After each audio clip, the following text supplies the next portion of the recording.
Kwa jina naitwa Choke Abedi, mwalimu msaidizi Geita Gold.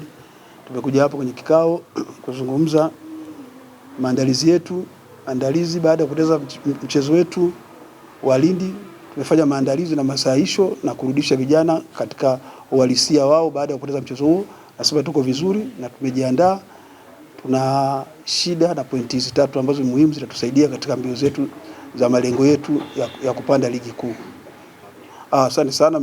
Mchezo wa mpira una matokeo matatu, lakini matokeo haya mawili watu wengi hawayapendi kwa sababu hayana faida kwenye timu, lakini ndio matokeo hayo yametukuta sisi. Si malengo yetu, lakini matokeo yametukuta, lazima tuyakubali, na nimekuzungumzia hapo awali kwamba tumefanya masahisho kwenda kushinda mchezo huu, lakini bado tuko kwenye kampeni ile tuenzetu ligi kuu. Ni kwamba kama wapenzi au washabiki wana haki hiyo, kwa sababu wao kazi yao ni kutaka timu ishinde, lakini kwenye kushinda kuna matokeo hayo niliyokuambia. Sisi kama benchi la ufundi na wachezaji wetu ni kwamba bado tunahakika kwamba safari yetu bado iko ile tuenzetu ligi kuu. Tunawaomba kabisa wasikate tamaa, watusupport. Mechi zilizobakia ni mechi kama nilivyosema, mechi 6 zilizobakia, ni kwamba tunaweza kupata nafasi. Kwenye 6 mna watu wanaona ni kwamba tunataka mchezo yote iwe finali kwetu, tushinde pointi zote.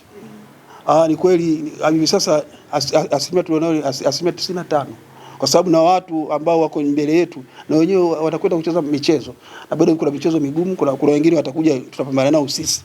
Kwa hiyo tunahakikisha kwamba na sisi tutapata pointi kupitia wao. Shida iko wapi? Asante sana, kwa sababu changamoto yetu tunacheza viwanja vya ugenini kama nilivyosema, ilikuwa changamoto, na changamoto hiyo tunaifanyia kazi kila siku, na tumekwisha gundua ni kwamba ni kipi kinachotusumbua ambacho tunapoteza michezo yetu ya ugenini. Ndio maana hapa si sehemu yake ya kuzungumza hayo. Championship ni miongoni mwa ligi ngumu. Ugumu wa championship sio kwamba namna gani.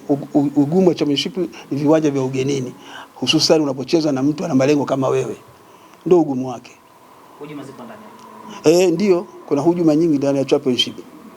Kwa inawezekana pia nimefahamisha umerudisha nyuma juhudi zenu za kurejea ligi kuu. Pamoja hivyo, lakini hatujakata tamaa. Hizo hujuma ni muendelezo wa championship, kwa sababu championship haionyeshi sehemu yoyote, wala hakuna msimamizi yote anakuja kwamba anasimamia uadilifu wa championship.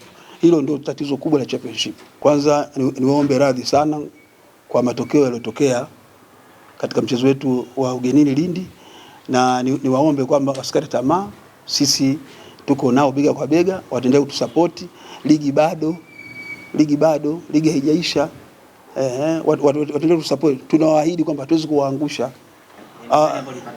Asante sana. Ni kwamba siwezi kusema ni sehemu ipi ya walinzi, ushambuliaji au viungo. Ni kwamba championship ina matatizo, hususan hizi ligi wakati tunacheza mkupuo wa mwisho kwenda kwenye matokeo zina matatizo. Siwezi kusema hapa kwamba washambuliaji wangu au walinzi wangu, nimesema championship ina matatizo. Niwaombe tu wapenzi wazidi kutusupport.